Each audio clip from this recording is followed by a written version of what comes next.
The mic is live. Everybody's talking. The mic is live. The mic is live on us. It's always live. The mic is live. The mic is live. The mic is live. The mic is live. The mic is live. The mic is live.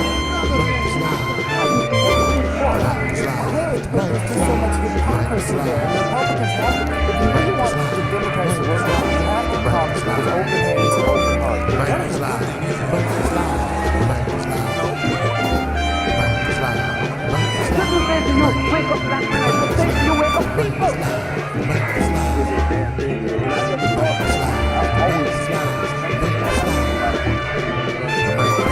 The mic is live. The mic is live. I've been waiting out there, man, for 3 years. The mic is live. The mic is live. The mic is live. The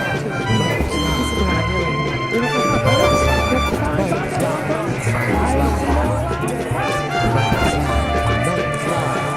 And the only people in the world we are not allowed to talk to each other behind everyone else. It really is, you know.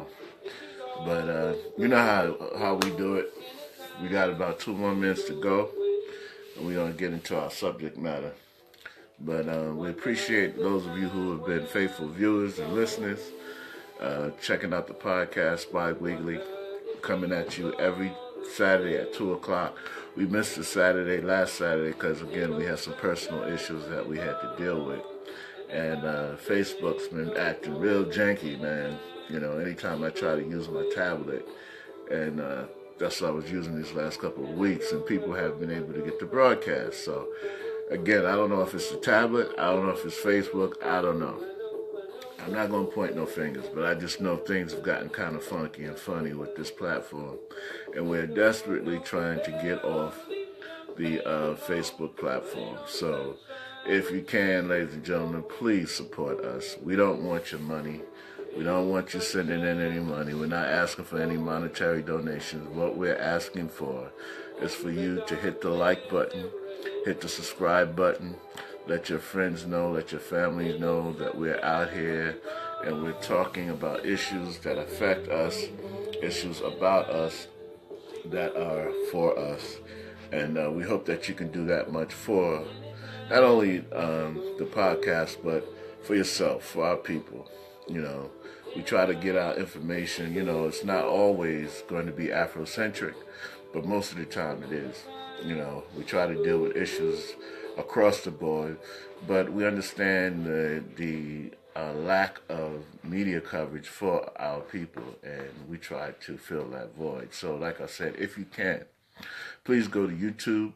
When I rebroadcast this, I always package it and put credits on it. So go to YouTube, like this channel, hit the subscribe button so that we can go to sponsors. It's the sponsors that we want to go to and get the monetary support. But from you, all we need is for you to hit the like button, subscribe, and support us that way. All right, it's 2 o'clock, ladies and gentlemen, and the mic is live. I'm your host, Leroy Adams, and I'd like to welcome you to this edition of the mic is live. As you know, we are in the last week of Black History Month. A lot of people don't like to subscribe to the whole concept of Black History Month, and I'm one of those people. I frankly believe that American history, in fact, world history, is Black history. So for us to just try to regulate Black history to 1 month is a non sequitur to me. We got Bill Withers bringing up the music in the background. If it's too loud, please let me know and we'll turn it down. But Bill Withers is our artist of the day. That's his hit, Lean On Me. It was a nice hit back in the 70s. And he's our featured artist of the day on the Mic is Live. So he's bringing up the atmosphere in the background. Again, if the music gets too loud, please let us know, and so that we can turn it down. We don't want to be competing with the music. We want the message to get out. That's the important thing. All right, so again, this is the Mic is Live. I'm your host, Leroy Adams. We're coming at you during this Black History Month. And it's funny that it's within the month of Black History that all this stuff is going on. So much stuff is going on. So many things have been happening. And that's why I'm kind of sad that I missed getting with you guys last weekend. But we're here now. You know, we're going to bring up some of the rears on the information and the stories that's been happening. But, yeah, let's get into it. In the news, like we always do, you know, we always come at you in the news. We like to discuss the stories of the day and of the week. A lot of stuff's been happening in the news. We want to send a shout out to our sister Sadell Houston and our brother Saquon Anderson. They run a webpage, I told you about it before, Afro-Nubian News. A lot of times when I'm doing research for stories and trying to get some information, hot information to bring to you, I always go to their page first. It's Afro-Nubian News, and if you're not hooked up with that Facebook page, I suggest that you put it in your search parameters, Afro-Nubian News, and check it out. Sadell Houston and Saquon Anderson, they are the administrators of that page, and they often have some great stories pertaining to our culture and to our way of life. They're always covering some of the hottest stories of the day, so that's why I always go and check her page. And I just want to give a shout out to that page and to their efforts in getting information out to the people.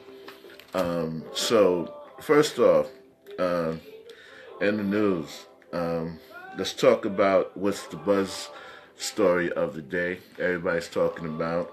Shout out to the young people and their families down in Florida, where that young man went in and shot up 17 people, killing a coach, phys ed director, and 15 young innocent lives, just beginning to experience the dawn of adulthood. We want to extend our condolences to the families. We want to extend our condolences to the state and to the communities that have been affected by this horrific tragedy. And it's really a shame that it has come to this point in this country where, you know, things aren't being addressed as they should, you know.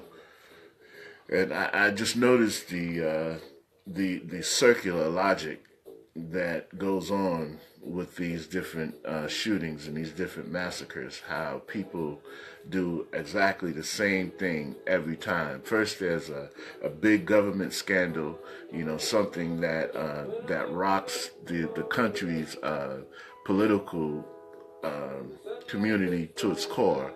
Then there's these mass shootings to distract from that.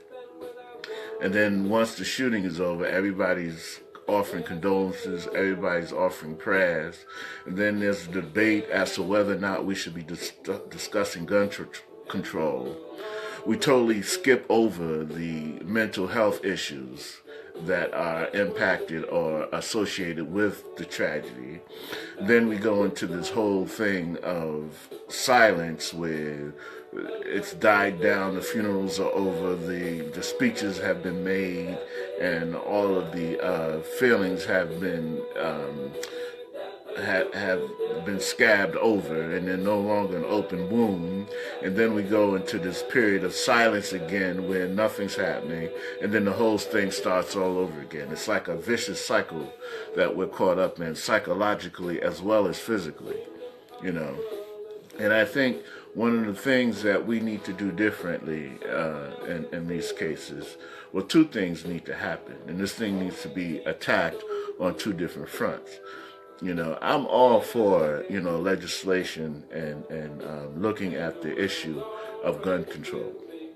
I'm all for questioning whether or not an individual, especially a mentally ill individual or a young child, should have access to assault rifles. I'm all for that discussion. I think that's a discussion that's well past its time and need to be had. But my problem with most of the liberals as well as the conservatives is that no one ever wants to talk about the mental health issue that's attached to this problem. You know, we always want to talk about gun control and this, that, and other. And again, I have no problem discussing gun control.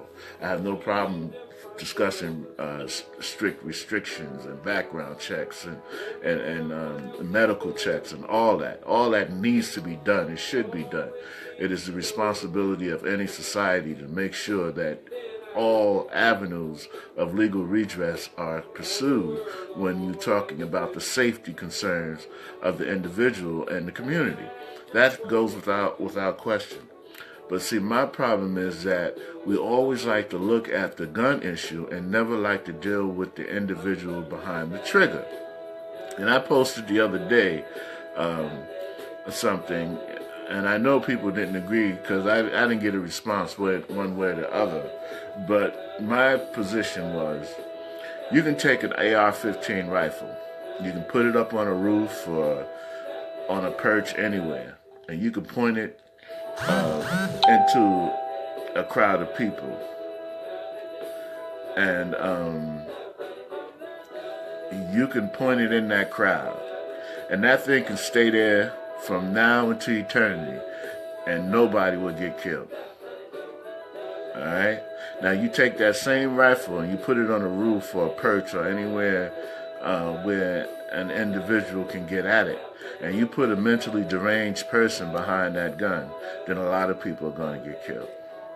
So again, my point is, you can have that discussion on gun control, which is needed, which should be had, which should be dealt with and vetted to its full extent. But if you don't deal with the issue of mental health, if you don't deal with the issue of mental illness, all right, then you can discuss gun control from here to eternity. Mass death, mass executions are going to continue. And I say this because, you know, a lot of people came back and responded saying, well, you can't really say, you know, that it's not about gun control because it's not a mental health issue. You know, first of all, you know, I say to people like that you were never in a position to you were never put in a position where you would take a human life. Because anybody that was ever in a position to take a human life or had to do that, they know and they realize that there's a certain level that you had to devoid yourself of emotion. You had to be devoid of humanity on a certain level. All right? And that's even in one-on-one confrontation when you have to defend yourself, you know. Any healthy thinking, righteous individual would give pause to the moment when they have to take somebody's life. Hell, they'll give pause to hurting someone in a one-on-one fist fight. So for somebody to tell me that a mass shooter, a mass murderer is not mentally deprived, you're speaking from emotion. You're speaking from your emotion. You're not speaking from fact. Because anybody that would wantonly and willingly take another human being's life without due cause or without pause is the very definition of a mentally ill individual. Now you multiply that by 17, 18, 19, 20 people. There's no way you can't tell me that there's not a mental health issue attached to that. You know, and again, we get caught up in our emotions because we see how these individuals are treated and the disparity in how they're treated in terms of how law enforcement deal with people of color versus white people when they do these type of things. So automatically logic goes out the window, and then emotion rushes in, and we want to escape from the realities of the situation. But you can't separate the two. All right, for an individual to wantonly plan and execute a disturbed plan to go out and kill mass individuals, they're sick. It takes a sick mind to conceive it, and it takes an even sicker mind to have to be devoid of their humanity to go out and execute it. You can equate it with terrorism, this, that, and the other, and I will tell you, no matter how righteous a terrorist may think their cause is, or no matter, and I've argued the point that some people have been pushed to that point, where they didn't wake up in the morning hating a society or a nation or another country, that they've been pushed to that point to go out and commit acts of terrorism, but it doesn't negate the fact that there's some mental faculty that they are missing. That their mental faculty when it comes to their humanity has been altered. And it needs to be addressed. It needs to be addressed in our society. And we don't like to deal with it, especially on the conservative end, because basically it costs too much. It costs way too much to investigate and get in front of these instances. It's always better on the pocket to be behind it, throw a little cash at it, throw some sympathy, throw some prayers, and move on until the next one. But until we look at the mental health of these individuals, until we look at the mental health of these neo-Nazis, these white supremacists, all right, these Ku Klux Klan individuals, all right, this problem is going to keep happening here in America. Because there's a sickness that's pervasive in this country. There's a sickness that runs through the thread of this country. And it's really a shame that people don't like to deal with that part of the issue. We always want to run to the politics of it and start talking about gun control. Again, I'm not against that discussion. I think that's a discussion that needs to be had. I really do. I think it's a discussion that needs to be had and it needs to be vetted. But to just deal with one aspect or one symptom of the problem and not diagnose the root cause of the issue is a fleeting solution at best. And you can talk about gun control all you want, but a sick individual, a depraved individual, which this young man was, a depraved individual that's devoid of humanity, like the individuals that orchestrated the shootout, the massacre in Las Vegas, Sandy Hook, you name it. The depraved individuals walking around with these badges, shooting young people in the streets. The depraved individuals beating on their women. The depraved individual in the White House talking about grabbing by the pussy. Until you deal with the mental health of these individuals, you're going to have the same problem. Until you deal with this pervasive mental health issue that's running through the thread of America, you're going to keep having the same issue over and over again. And you can pray about it, you can sing about it, you can march about it, you can jump up and down, you can change all the gun laws you want. But a depraved individual is going to find a way to act out the depravity within their mind. Just the other day, there was an ex-school teacher and his twin brother convicted of having students concoct a homemade bomb. All right? Just to prove my point. A sick individual, especially one that's borderline genius, is going to find a way to get their point across. So you can have all the gun control you want. Again, a conversation that needs to be had. An avenue that needs to be addressed. A situation that needs to be fully vetted. But to attack this problem from one side without looking at the issues of mental illness and how it affects the people and communities in our country is one-sided. There was another man planning a mass murder with a truck. So what are you going to do? You're gonna sit back and argue about truck control? Think about it, ladies and gentlemen. It's not just about gun control. The bigger issue, the main issue, the focal point of this discussion needs to be on mental health, identifying it, identifying the different types. I had a sister come out and put out a post, and I respect the sister. I respect her point of view. She was saying something to the point where she knows mentally ill people. Stop calling this a mental health issue. Look, you might know mentally ill people, individuals that have issues with mental health, but there are varying types of mental health. You know, some people are mentally ill to the point where they don't interact with other people. Then you have some that is mentally ill to the point where they're introverted, and they tend to hurt themselves. I had young people and when I was teaching that would cut themselves. All right, signs of abuse, man. All right, they wouldn't hurt anybody else. They wouldn't go out and shoot up any schools or anything like that. But as far as being mentally unstable, emotionally unstable, the signs were clearly there.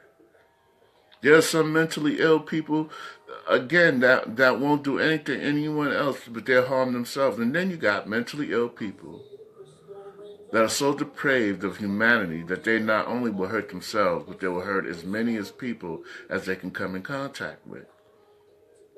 And again, if a person is borderline genius and they're afflicted with the mental health disease, they're going to find a way. They'll find a way. They'll find a way to get their point across. They'll find a way to hurt people like they want to. So again, you can have all the laws in this country that you want. You can make all the laws that you want to make up. But if an individual wants to find a way to make their point across, they will make it. You know, that's why the real issue, ladies and gentlemen, that needs to be discussed is the mental health of these individuals. The mental health of the pussy grabbing in chief. The mental health of the people that he inspires. The young people that are being brought up in these environments of neo-Nazi fascism and white supremacy. We need to counteract the education that they're getting that it's all right to call a person a nigger and to look down on Jews and people of a different nation. That's the issue. That's what needs to be addressed. All right, also in the news, but again, you know, we want to send a shout out to the families, you know, shout out to the families in Florida. We hope they stay strong, come together. Let this be an issue that binds them and not tear them apart. And, you know, I don't want to give out that old cliche thoughts and prayers and all that crap. But our hearts do go out to you. And we do hope that the healing can start sooner rather than later. Also in the news, I'm remiss in getting the exact school and location, but in the Bronx we had a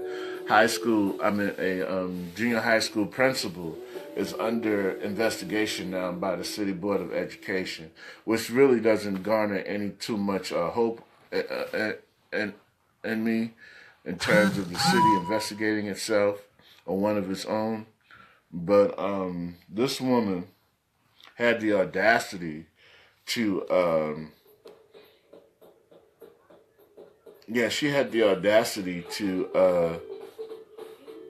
stop the Black History Month celebrations in her school. From what I understand, the kids had set up a walkthrough in the classrooms. They had made all these different projects, and they were going to have like a parade come in, and people could come in and learn some Black history, you know, and this woman stopped it. She went to the Black teacher that was teaching English Lit that gave the project and told her, you teach English literature, you don't teach history, so why are you doing this? And from my days of teaching, we had a thing called teaching across the curriculum, where even though it may have been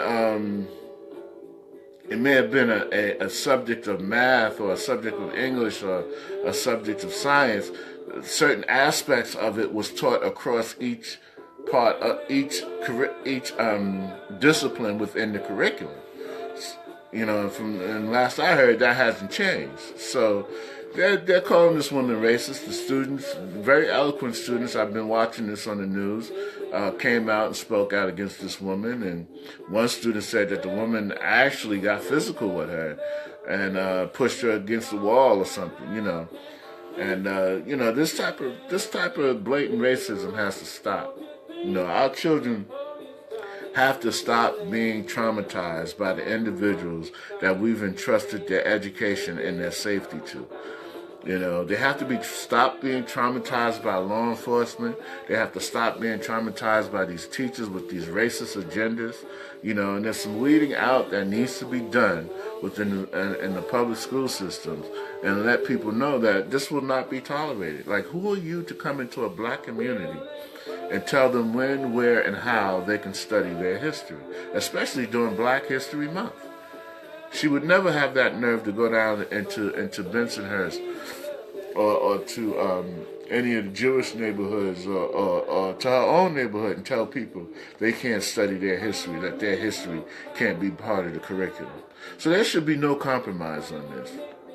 You know, the parents and the other teachers and the students of that community, they need to get together, formulate a coalition, and make sure that this woman is extricated from their presence. There should be no sensitivity training and, you know, you 30, 40, 50-year-old heifer, all that sensitivity stuff should have been put in you when you was a young child. But this is what I'm saying, that mental illness that she got should not be allowed to permeate through the lives of our children and traumatize them to the point where they don't know who they are, they forget who they are, or never get a chance to experience who they are to the fullest. And there should be zero tolerance, no quarter given. Get that heifer out. Point blank, period. She don't need to be teaching black children. She don't need to be teaching any children, in my opinion, but she definitely don't need to be in a black school, in a black community, teaching black children how to be black. And that's my take on the matter. Also, in the news, of course, it's blowing up, ladies and gentlemen. The Mueller investigation is getting harder and harder. 13 Russians have been indicted. 3 Russian companies have been indicted.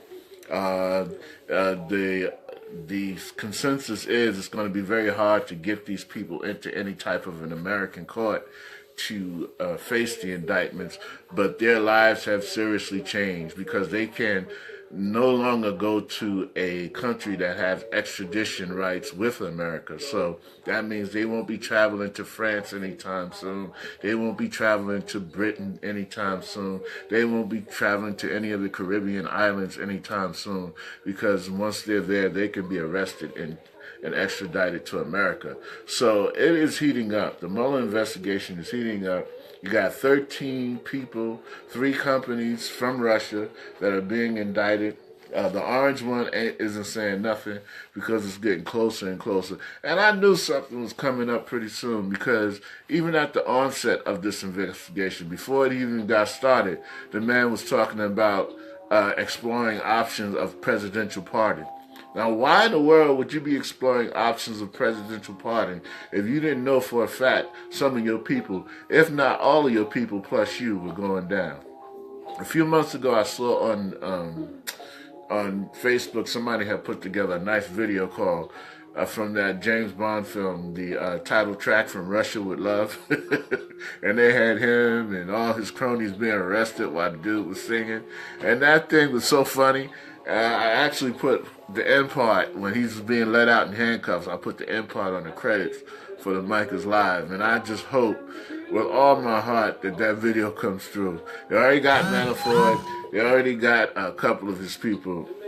So we're going to see what's going to happen. This thing is heating up. It's getting funky. It's getting hot. And we're going to see. You know, hopefully we're going to see. Also, in the news, ladies and gentlemen,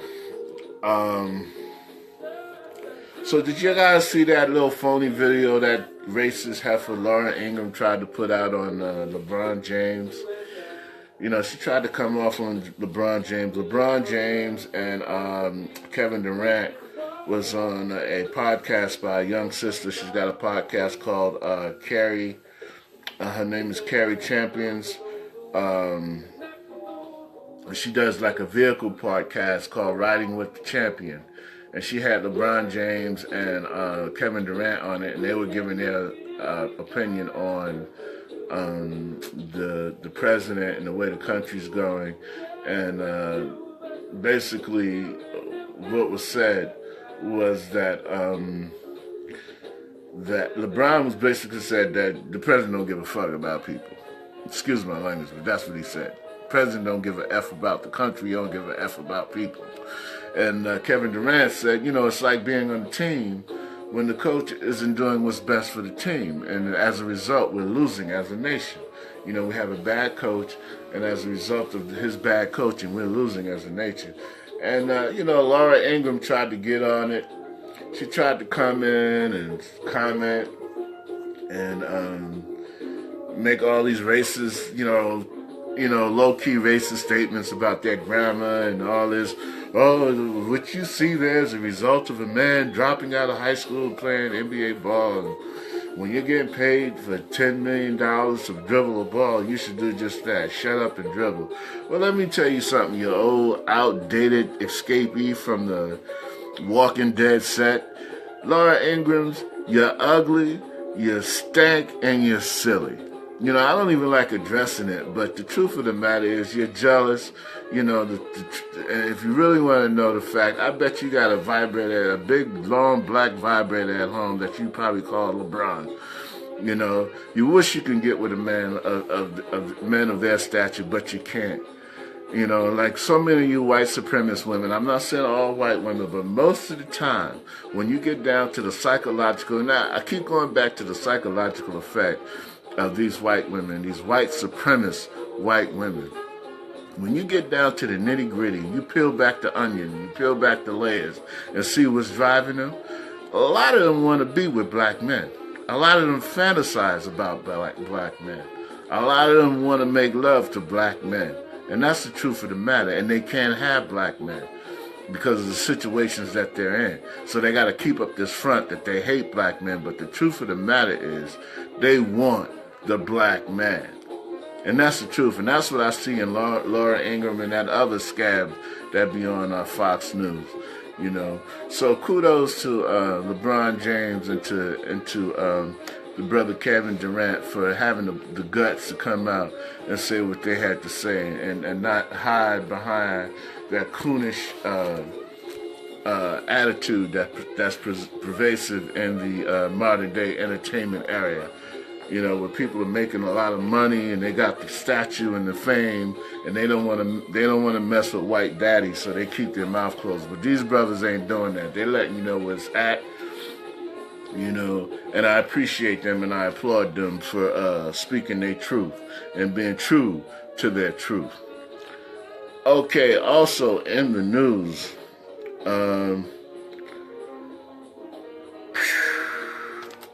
Black Panther. Black Panther hit the theaters. It's a blockbuster already. It has set records for pre-sold tickets. It's setting records now as we speak. Got all these white supremacists out here all butthurt. They were doing protests in Mississippi, trying to stop it. Some theaters canceled it at the last minute and played Shades of Grey. You got white folk trolling the internet, lying, saying that they've been beat up and were attacked at the theater. Total lies, putting up these bloody pictures and black eyes. Total lies, trying to stop the progress of this film, and it's rocking Hollywood to its core, And there's two things that I want to talk about in terms of the Black Panther movie and how it affects us. First, I want to say this: I want to see the movie. I haven't been to the movie in a while. I don't know if I can get myself in trouble for saying this, but most movies nowadays, I'll go to a website, I'll watch a bootleg. I ain't gonna lie. I haven't been to a movie in so long. I just wait a couple of weeks, Go to certain websites.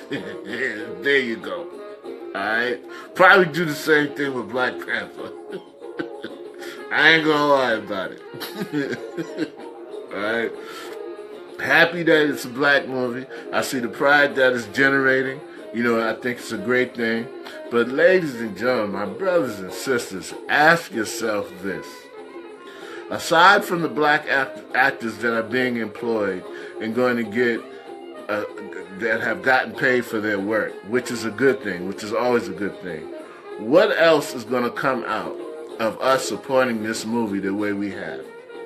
How much of that movie is Disney and Marvel Productions going to give to the black community other than the actors and directors and different technical people that they employed?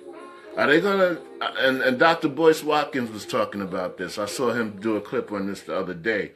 And I was having these thoughts. It's funny, I was having these thoughts before I saw him do that clip. So it only reinforced what I was thinking. Like, are they going to help the black community in any way with all this money that we've generated for them? Are they going to set up any schools? Are they going to make any donations to any foundations? You know, Laura Ingraham talked all this stuff about LeBron James, but LeBron James has taken his money and he's donating and he's sending kids to college. You know, LeBron James took his money and he broke ground on a school in an underprivileged community. So I gotta ask: is Marvel going to do the same thing? Is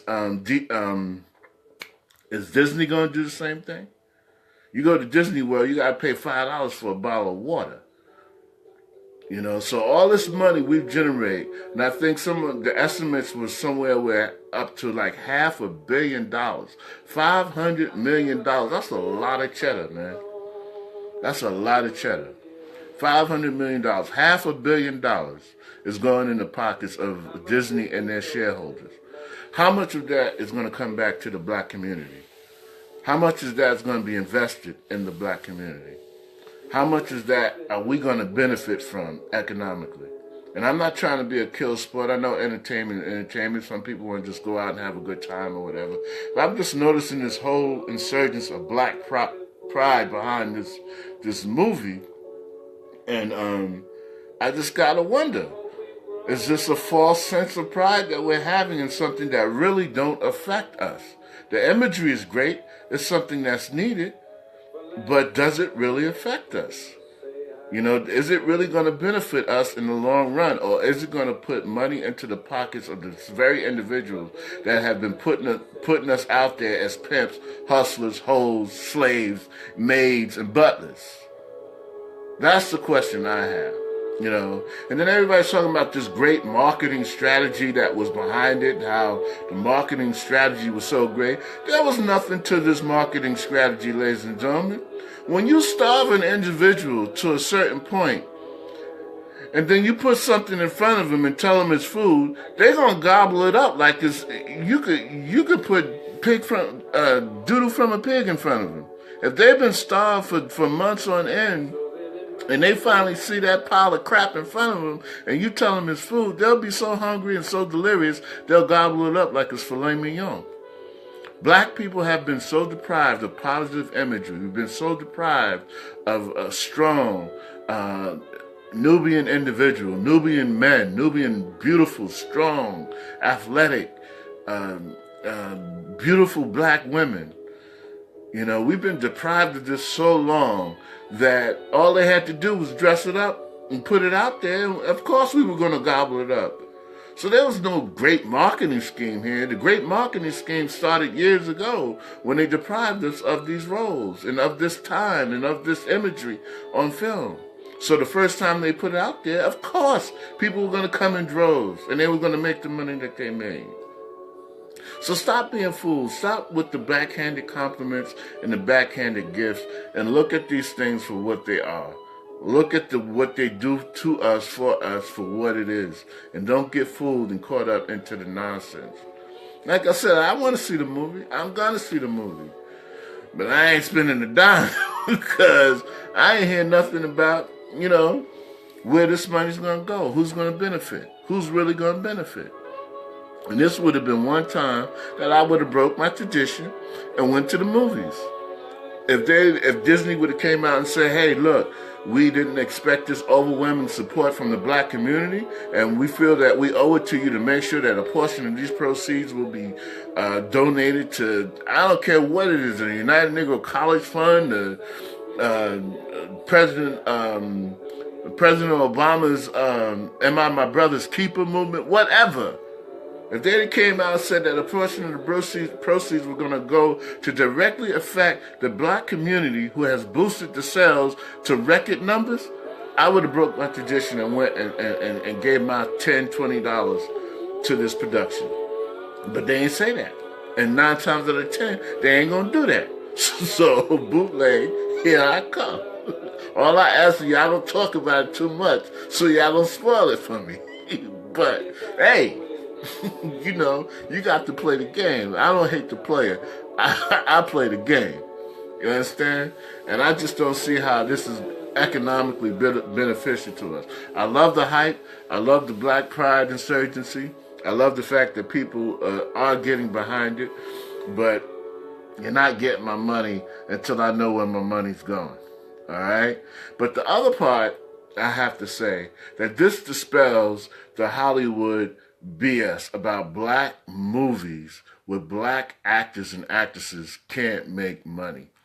All right? It just goes to show, if it's put together right, if it's marketed right, if you put the content in it that we deserve, if you give us the imagery about ourselves that we deserve, not only will you make money, but you will break the bank when it comes to black actors and storylines and the economic benefit behind hiring black people and telling black stories the way black people need to be seen and should be seen. And that's the truth of the matter. Now you take that to the bank. All right. Also, in the news, shout out to the family of the Hernandez family who lost their daughter, Navia, in New Jersey. Navia was a 6-year-old girl. She died of the flu. And from what I understand, the family took her in to the doctor. They gave her a flu shot. She got sick. They took her back. They discharged her. And then they took her, I believe they took her to Cornell Medical Center, and they diagnosed her with a strain of the swine flu. But it was too late by then. The poor child died. And a lot of children are dying of this flu. And a lot of them are dying as a result of this flu shot. You know, and that's going to play into a little bit of my main topic today, Devils Among Us, you know. But that's needless to say, you know, I've never been a fan of those flu shots. I've never encouraged people to take them. I always tell people, your first medicine cabinet, your first doctor is your refrigerator, ladies and gentlemen.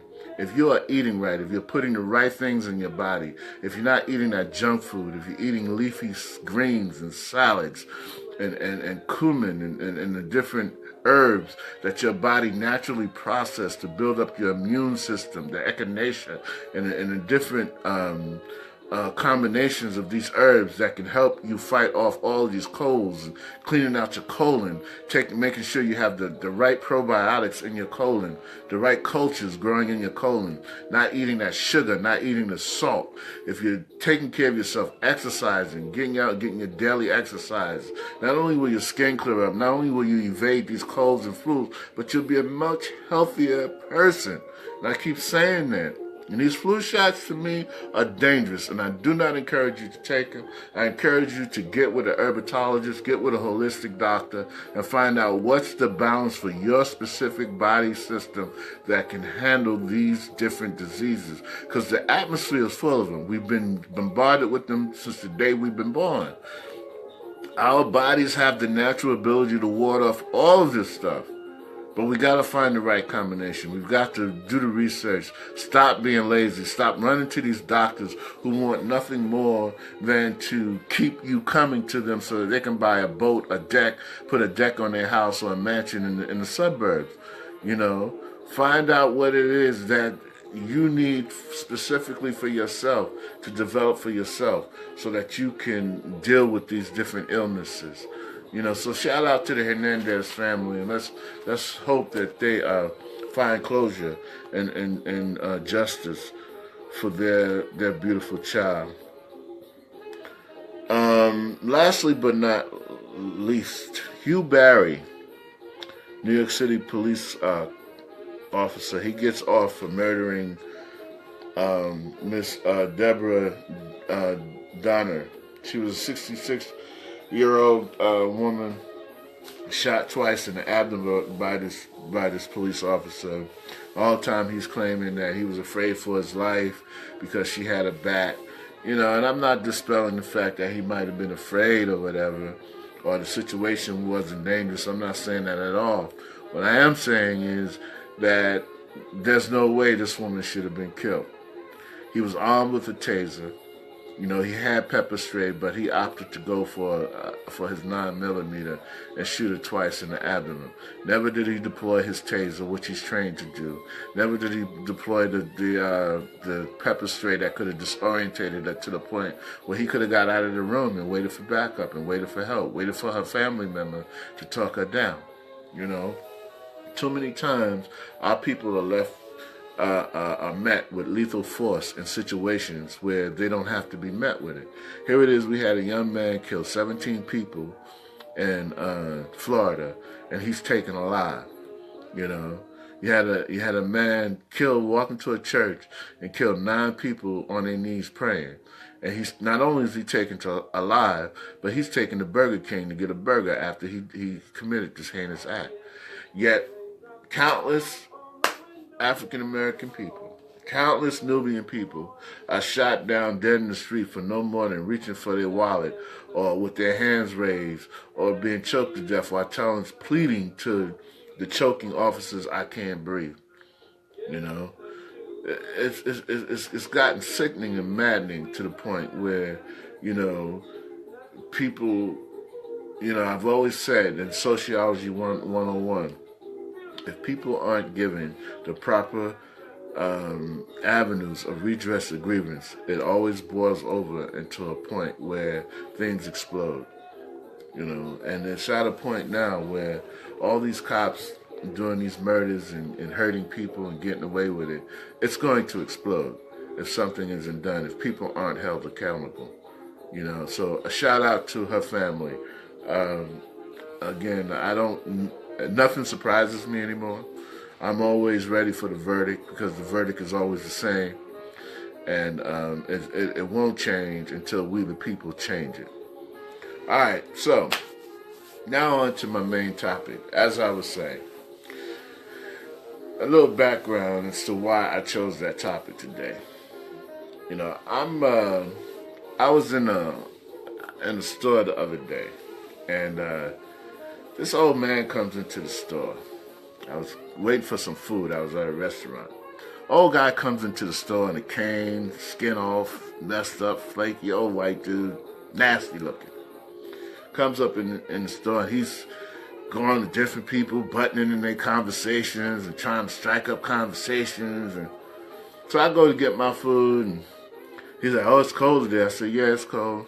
Did you get your flu shot?" I said, "No, I don't take flu shots."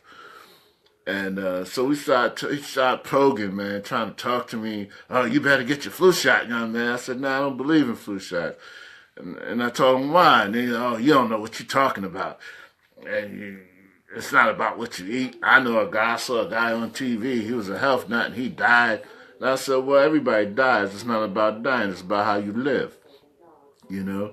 And I basically told him, you don't know what you're talking about, because if you can stand there and tell me it's not about your refrigerator and it's about the medicine you take, I study this, And basically, I walked away with a feeling, it was just funny the way that went down. There was a sister standing behind us listening to the whole conversation, and she was kind of shocked that I came on that way, and I could tell I took him by surprise too.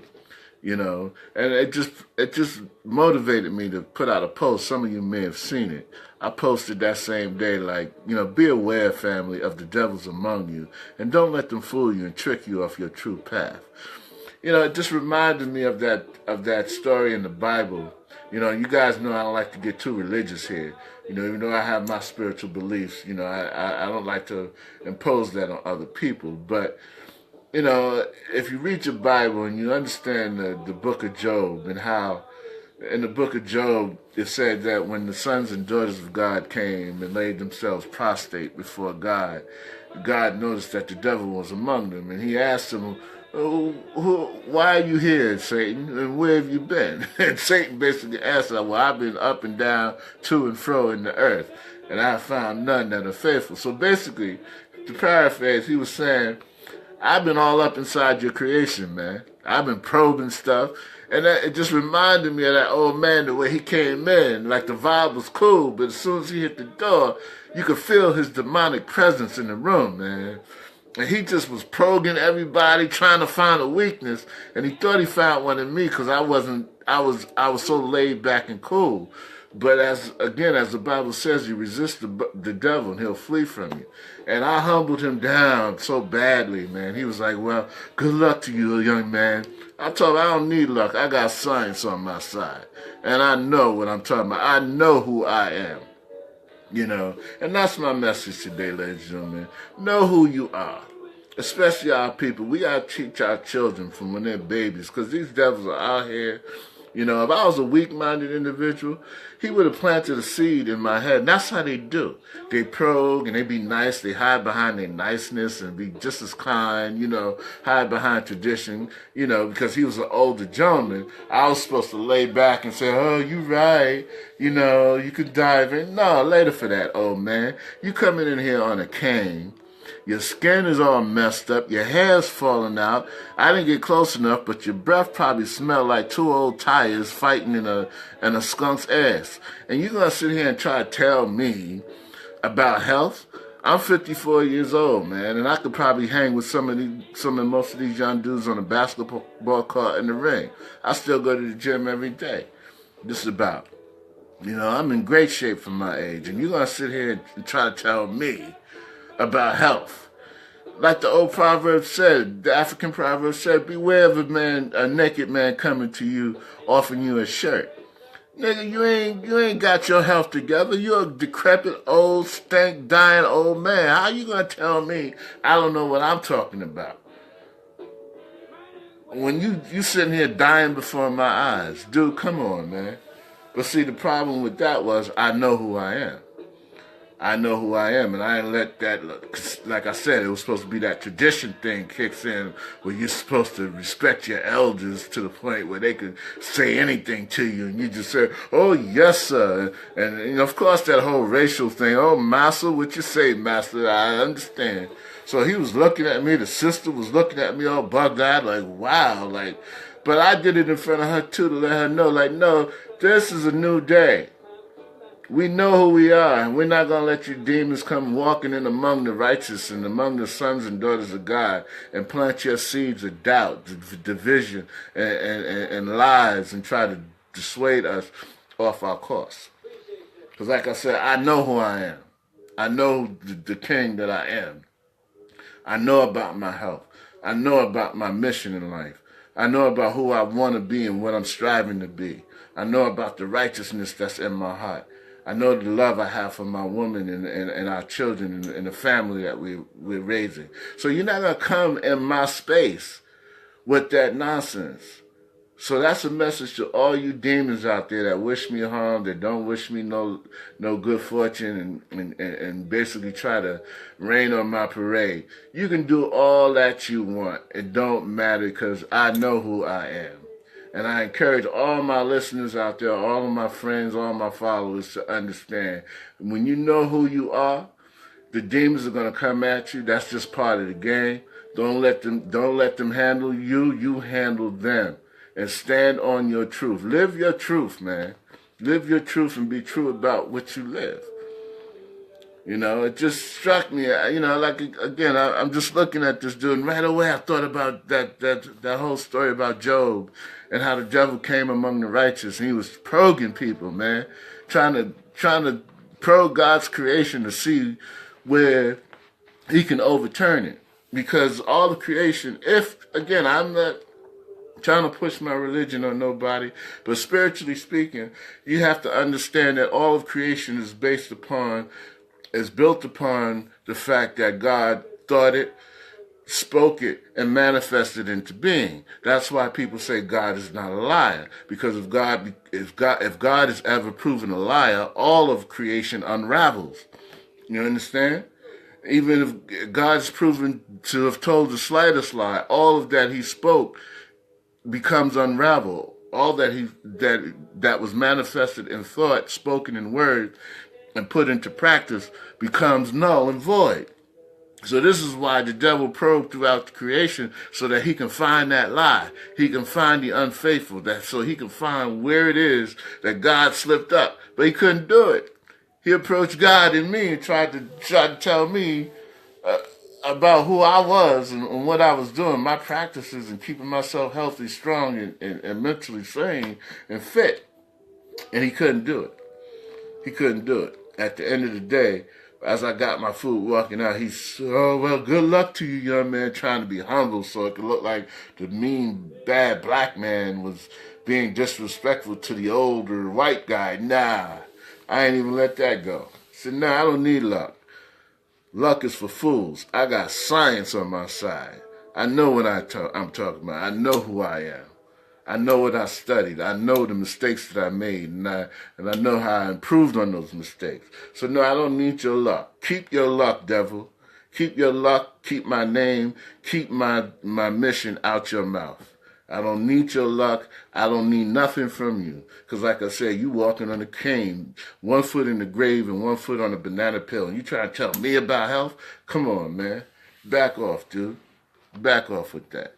And you'll find that in everything, in all walks of your existence, man. On your job, in school, wherever. Don't let people tell you who you are. Know who you are.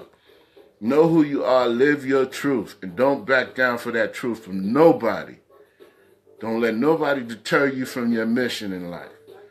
You know who you are. You know what your mission is. You know what you got to do to get from point A to point B. Do that. Be satisfied in that. The mistakes you made, build on them, learn from them, and get your butt up.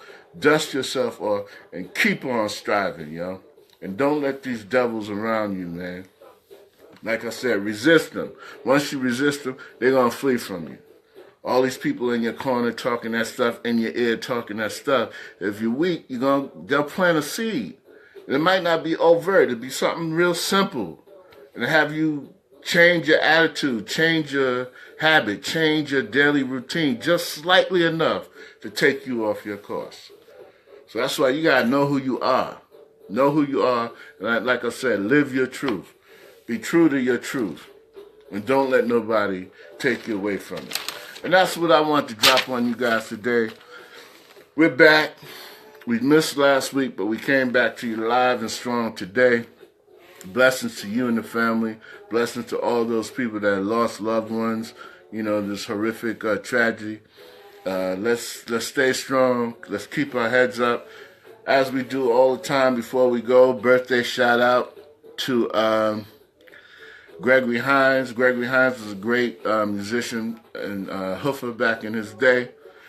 He died. He was born this month, though. We want to send a shout out in remembrance to that brother, Gregory Hines.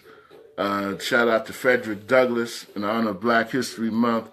Frederick Douglass was an abolitionist, a great genius of his time. A lot of people don't know. They call him a house nigga and all that, but Frederick Douglass did a lot for the people on the undercover. You know, research that brother. Have your kids research him and find out who and what he is and what he did for our people.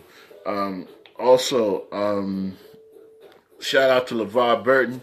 A lot of you might remember him as Geordi LaForge. He was on the Next Generation of Star Trek, The Next Generation. Geordi had a birthday this month, too. He also did that great show, Reading Rainbow. I used to love Reading Rainbow. Even when I was in high school, I used to come and check out Geordi. He was also in Roots, the original Roots, the good one, with Alex Haley produced. So shout out to Geordi LaForge, the original, a.k.a. Kunta Kinte. Also to our brother Ice-T, rapper, movie star, entrepreneur. He is now, you could catch him, his tenure on Law and Order stretches, I think, 10 years now he's been on that show. As Detective Fen Tutuola. He's doing his thing. Big up to Ice Cube.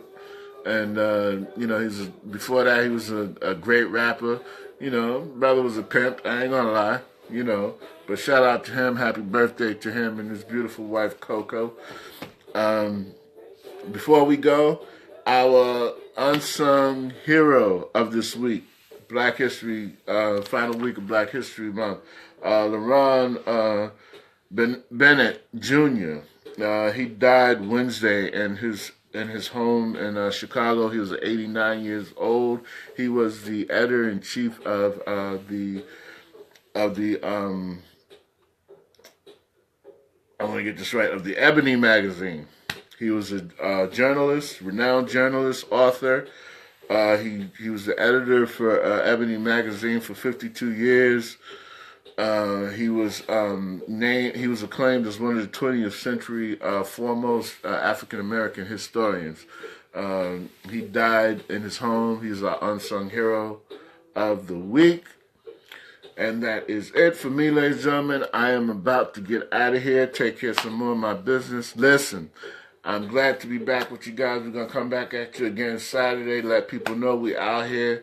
Let people know we doing this thing. Let people know that we are here for you. Again, know yourself. Be aware of the demons that walk among us, and don't let them take you off your game. I'm Leroy Adams. The mic is live. I'm your host. And remember what I always tell you.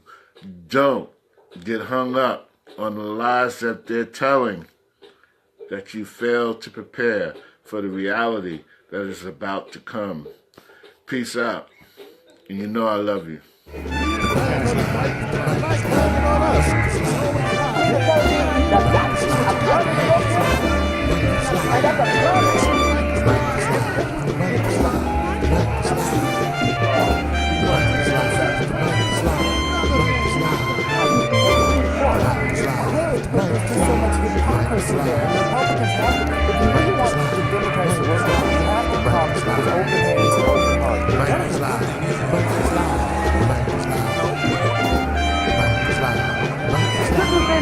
Wake up,